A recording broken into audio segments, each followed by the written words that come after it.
И Исус, като седна срещу съкровищницата, гледаше как народът пуска пари в съкровищницата, в храма. Място, където пускаха своите доброволни дарения. И мнозина богаташи пускаха много. Те знаят хората, като мине чорбаджи еди кой си, ще се поизпъчи, ще раздрънка кисията, ще бръкне и колко жълтици ще пусне, колкото шепата хване. Ще ги пусне така, че цял свят да чуе, че той е дал пари. Защото рекламата е много важна. По този начин той показва, че не си брои стотинки, той бръква, взима, даваме за Божието дело, бе, хора. И Христос вижда тези хора, които правят така. А една бедна вдовица дойде и пусна 2 лепти, т.е. един квадрант. Това са жълти стотинки. Никаква пара. По-малко от 5 хляба и 2 рибки. Тази вдовица пуска тия 2 стотинки и заминава. И Исус повика учениците си и каза им: истина ви казвам, тази бедна вдовица пусна повече от всичките, които пускат в съкровищницата. Преди малко казахме в самото начало на нашата проповед. Светът се впечатлява от големите работи. Когато се каже, еди кой си милионер, отделил 10% от приходите си за благотворителност, ние кажем, браво на човек. Милионер обаче не е скрън за дава 10%, еди какво си дава. Големите неща ни впечатляват. Но Христос сега се впечатли от малкото нещо.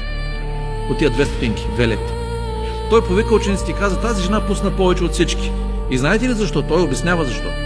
Защото те всички пускат от излишъка си, а тя от немотивата си пусна, кажете го, всичко, което имаше, целият имот.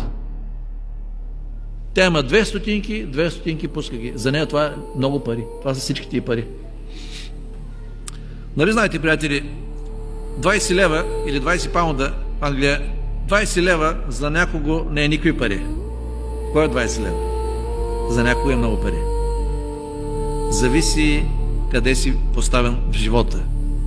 Тя има 2 стотинки и тя пуска тия 2 стотинки. Целия си имот. Христос наблюдава не само какво правим, но и защо го правим. Христос знае подбудите, мотивите за това, което правим.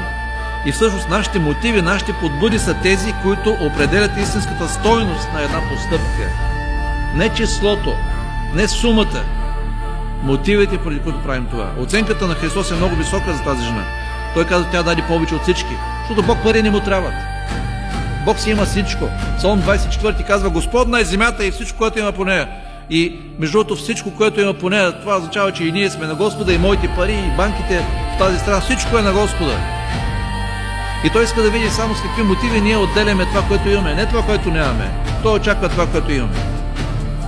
Бог не иска това, което нямаме. Той очаква това, което е на наше разположение.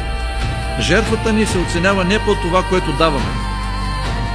Жертвата ни се оценява по това, което ни остава, след като сме дали.